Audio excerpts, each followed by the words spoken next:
The shul was big, and the boys were always hit over the hands with the ruler, but I was a good girl. One time a boy chased me home after Hebrew school, and I came in the house crying. Shlomo, his name, we only had to call each other only by our Hebrew names. And this fellow's name was Shlomo Nudelberg. Now, would you ever forget that name if you ever heard it in your life? Okay, because there's an anecdote to that. And so she called up Shlomo's, and Shlomo didn't have a mother. His sister was bringing him up.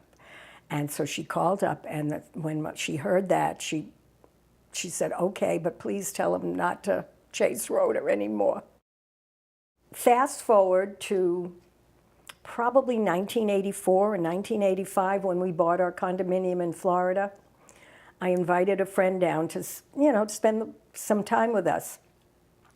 And we went shopping. She and I went to a shoe store in Boca.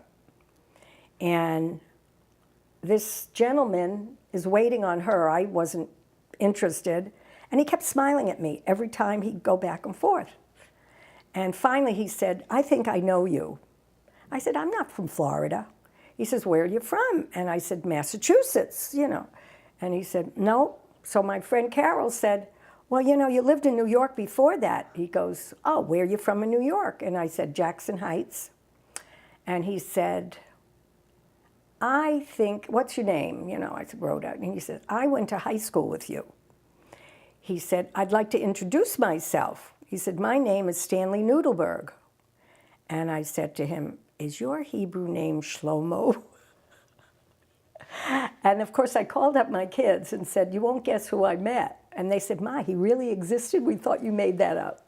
So that's kind of a cute anecdote. And of course I love the fact that he said he remembered me from high school, So that was kind of cute.